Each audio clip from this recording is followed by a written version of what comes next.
Assalamualaikum warahmatullahi wabarakatuh. Perkenalkan, nama saya Muhammad Zuhair Fatoni, NIM 2004111100100178.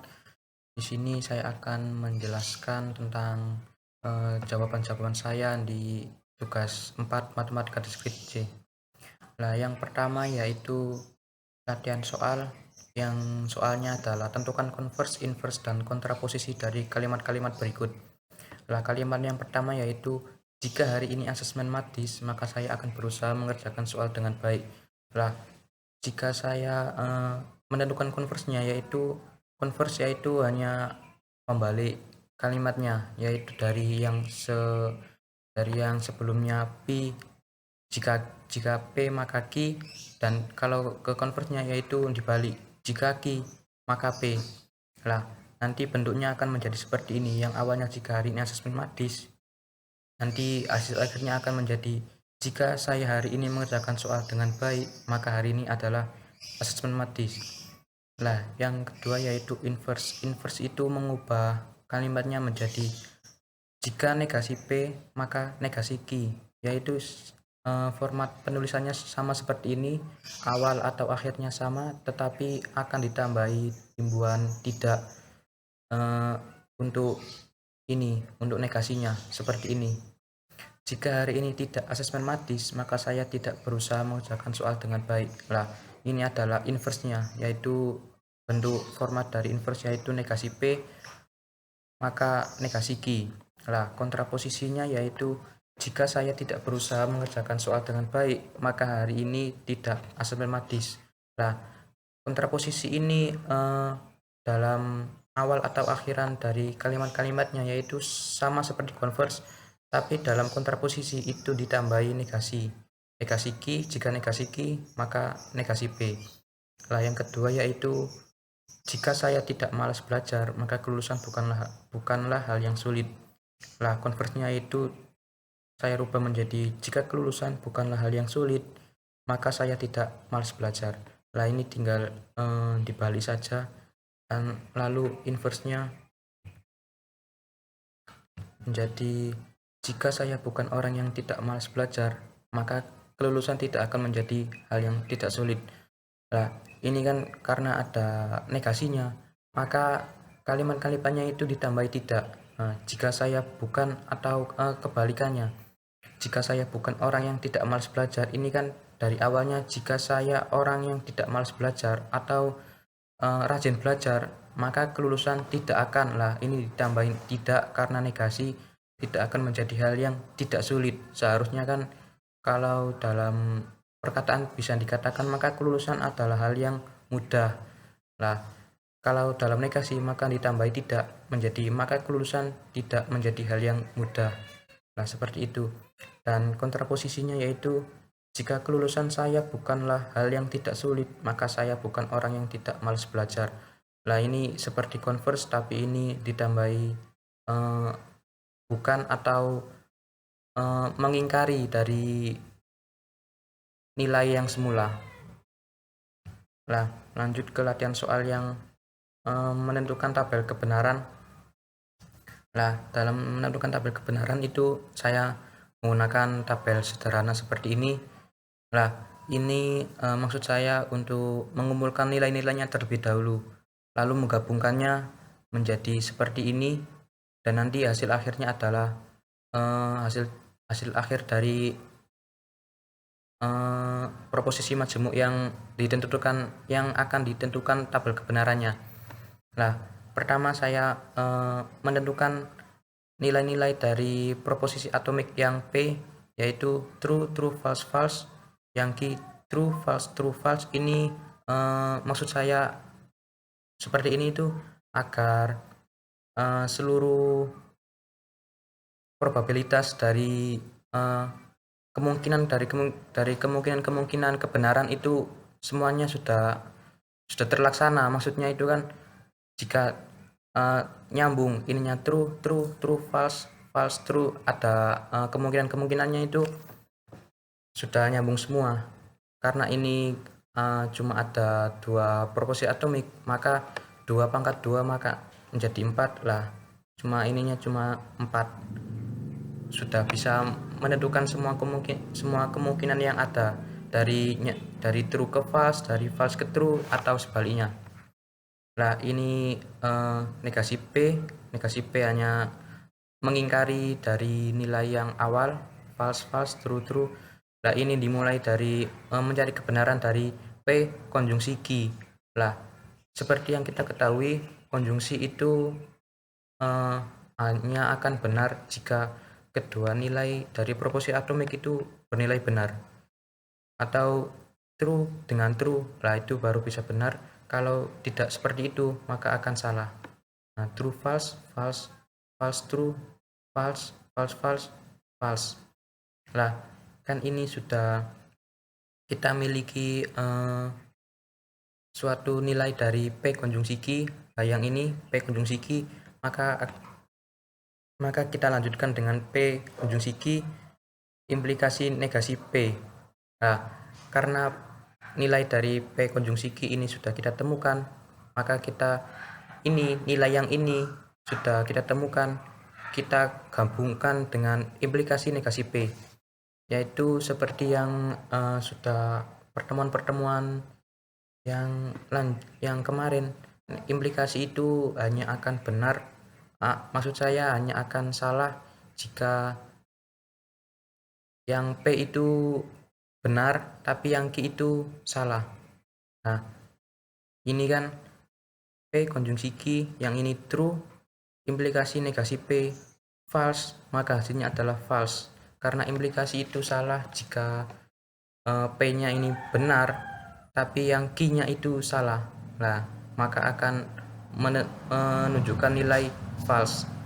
Nah, yang kedua yaitu P konjungsi Q, ininya false, dan implikasi negasi P-nya itu false, maka true, karena hanya akan false jika P-nya itu benar dan Q-nya itu salah.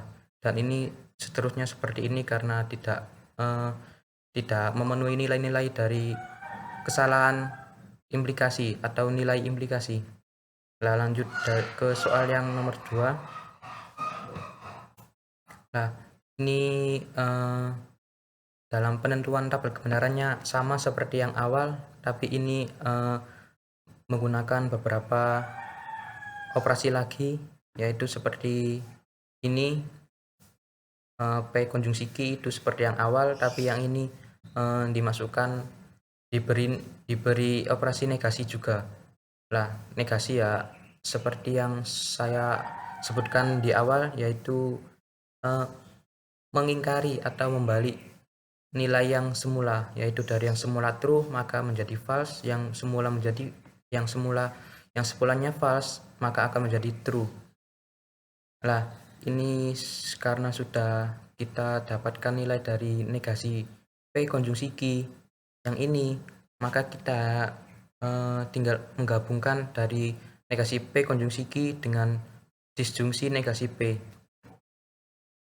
Nah, disjungsi negasi P ini yang ini ya, karena disjungsi yaitu akan bernilai benar jika sudah akan bernilai benar jika salah satu dari kedua proposisi, dari kedua nilai proposisi itu salah satunya sudah true, maka hasilnya akan true. Nah, ini false dan ini false, maka hasilnya false karena tidak ditemukan nilai true dari kedua proposisi atomik. Nah, jika yang ini negasi P konjungsi Q dan disjungsi negasi P yang ini, karena ininya sudah true dan ininya false, meskipun ininya false tapi ini kan sudah menentukan nilai kebenaran atau true, maka akan bernilai true dan nilainya seperti ini semua, seperti yang sudah saya jelaskan di awal tadi. Nah, yang ini karena ada 3 proposisi atomik, maka akan memiliki 8 kemungkinan, karena 2 kali 2 kali 2 atau 2 pangkat 3 yaitu 8. 8 kemungkinan dari penyambungan true dan false-nya ini. Lalu ininya seperti yang semula, ininya hanya yang bedanya dari kemungkinannya ini, karena ini di sini menggunakan 3 proposisi atomik, dan ini masih sama seperti yang semula, negasi P disjungsi negasi Q. Nah, nilai ini itu sudah diwakilkan dengan ini dan ditambah konjungsi R. Nah, dari nilai ini dioperasikan dengan konjungsi R. Nah, ini.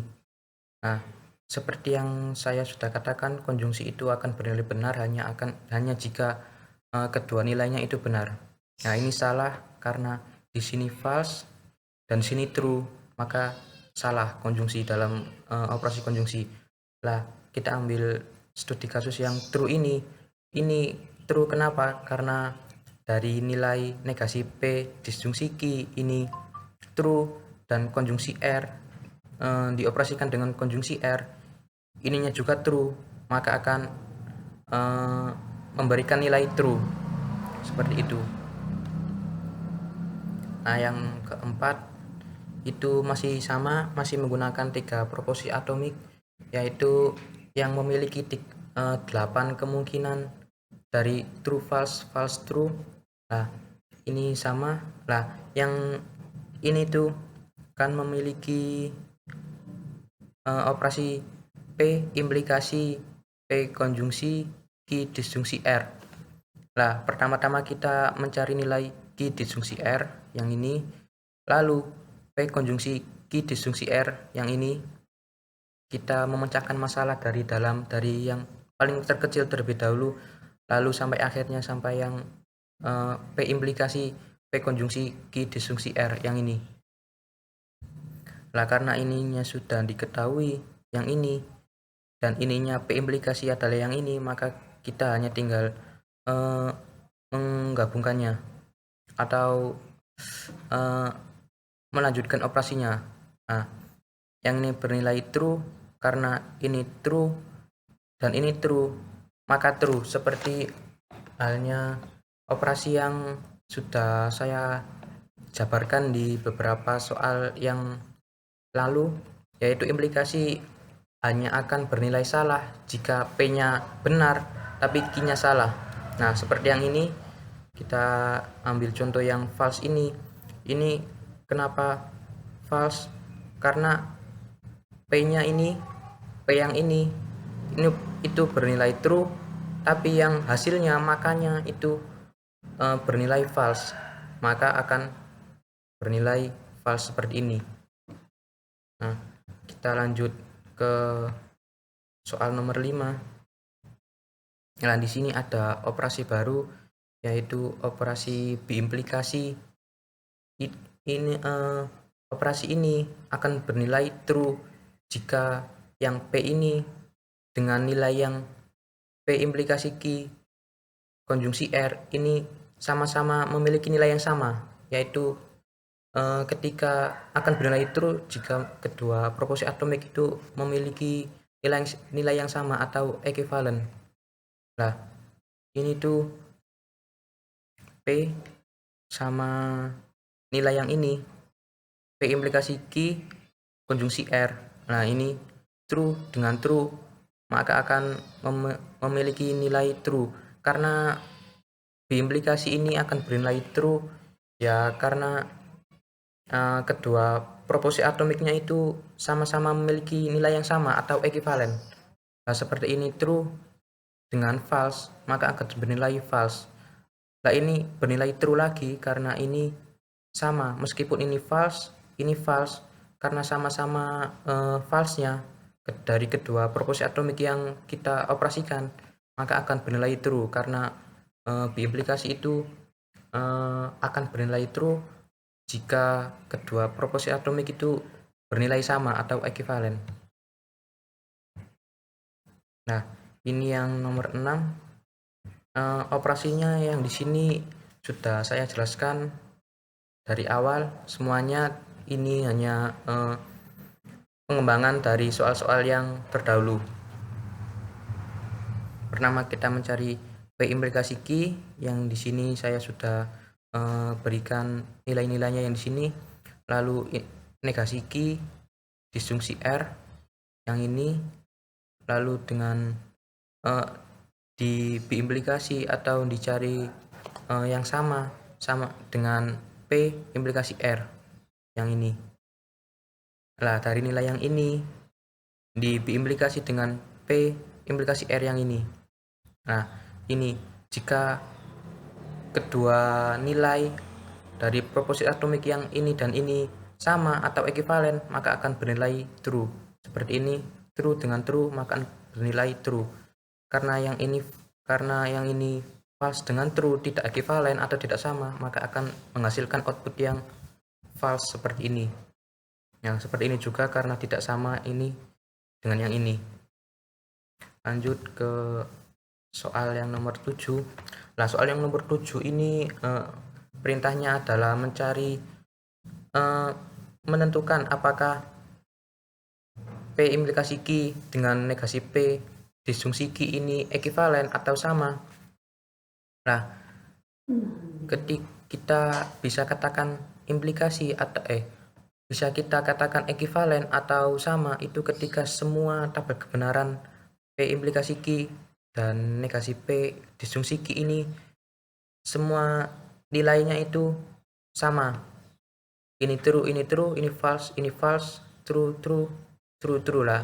Itu bisa kita katakan ekivalen jika semuanya itu sama.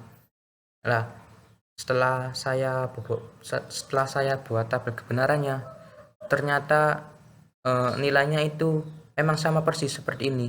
Nah, maka kesimpulannya adalah P implikasi Q dengan negasi P disjungsi Q itu ekivalen. Sama-sama memiliki nilai yang sama seperti ini. Memiliki output yang sama keduanya. True dengan true, false dengan false, true dengan true, true dengan true lagi. Nah, ini implikasi, biimplikasi maksudnya. Nah, yang ini juga mencari apakah P disjungsi P disjungsi P konjungsi Q implikasi P itu ekivalen dengan P konjungsi P disjungsi Q biimplikasi P. Nah, ini terus semua dan ini terus semua sama, ekivalen sama dengan yang nomor 7 tadi. Nilainya itu sama semua atau ekivalen, maka tabel kebenaran yang ini dengan tabel kebenaran yang ini adalah ekivalen atau sama. Nah, ini adalah soal yang terakhir, yaitu menggambar rangkaian listrik dari operasi matematika ini atau dari proposisi majemuk yang ini. Nah, ini adalah jawaban saya yang dari yang A, dari proposisi majemuk yang berupa negasi P konjungsi Q disjungsi R konjungsi negasi S didisjungsi dengan negasi Q disjungsi P. Nah, seperti yang sudah diterangkan di PPT-nya, yaitu bentuk dari disjungsi atau konjungsi itu. Nah, yang disjungsi itu diwakilkan dengan bentuk paralel atau yang seperti ini. Yang paralel menjadi seperti ini. Lah, yang konjungsi yang seperti ini digambarkan dengan seri yang seperti ini. Lah, nyambung langsung seperti ini, bukan paralel. Lah, saya menggambarnya itu dimulai dari yang terkecil atau yang terdalam terlebih dahulu, memecahkannya seperti ini. R konjungsi negasi S. Lah, karena konjungsi ini maka saya gambarkan dengan rangkaian seri. Lah, R konjungsi negasi S. Lah, ini seri dan didisjungsi dengan Q. Lah, karena didisjungsi maka saya gambarkan dengan paralel. Lah, dari R konjungsi negasi S. Lah, saya disjungsi dengan Q, maka bentuknya menjadi paralel seperti ini. Lah, ini yang pertama dari yang ini. Lah, lalu yang luarnya itu karena dikonjungsi, maka saya sambungkan lagi dengan konjungsi, yaitu seperti yang tadi konjungsi itu di seri, maka sambungannya adalah seri seperti ini. Nah, lalu yang ini negasi Ki disjungsi P. Nah, karena disjungsi, maka sambungannya adalah paralel. Ini P yang ini dan negasi Ki. Karena di disjungsi maka diparalel, dan dari yang proporsi yang ini dengan proporsi yang ini disambungkan dengan disjungsi, maka semuanya itu disambungkan dengan paralel atau disjungsi ini tadi. Nah, seperti ini jadinya. Nah, lanjut yang kedua, yang B. Nah, ini juga sama, tapi ini bentuk pengembangan soal dari yang A tadi. Nah, aturannya sama ketika kita menjumpai kedua proporsi atomik itu konjungsi, maka akan disambungkan dengan cara seri seperti ini. Nah, jika dari kedua proporsi atomik itu disambungkan dengan disjungsi, maka disambungkan dengan atau digambarkan dengan rangkaian listrik paralel seperti ini. Nah, pertama-tama itu saya menggambar yang P konjungsi Q. Lah, karena konjungsi maka saya gambar dengan seri. Lalu yang R konjungsi negasi P, yang ini karena ini konjungsi juga saya gambar dengan seri. Nah, karena kedua dari proporsi yang ini dihubungkan dengan disjungsi, maka saya gabungkan dengan cara paralel. Nah, lalu di akhir ini ada konjungsi lagi S, konjungsi dengan S, maka saya digambarkan dengan S. Itu S-nya itu disambungkan dengan seri. Nah, lalu lanjut yang ini. Nah, yang ini juga sama, kita gambar dari yang paling dalam terlebih dahulu, atau yang lebih nilai yang akan didahulukan yang ini dulu, yang terdalam terlebih dahulu, yaitu R konjungsi negasi S. Nah, karena konjungsi saya gambar dengan rangkaian seri di sini, lalu di disjungsi Ki, nah saya gambarkan dengan paralel. Nah, karena di sini di awalnya itu ada konjungsi negasi P. Nah, di sini konjungsi negasi P dan dihubungkan lagi dengan konjungsi negasi Ki. Dan di sini dihubungkan dengan seri karena ini konjungsi negasi Ki, atau digambarkan dengan seri negasi Ki seperti ini. Nah, hasil akhirnya menjadi seperti ini. Nah, sekian mungkin dari penjelasan soal tugas keempat dari saya, Muhammad Suhair Fatoni. Bila ada kurang lebihnya saya mohon maaf. Saya akhiri. Wassalamualaikum warahmatullahi wabarakatuh.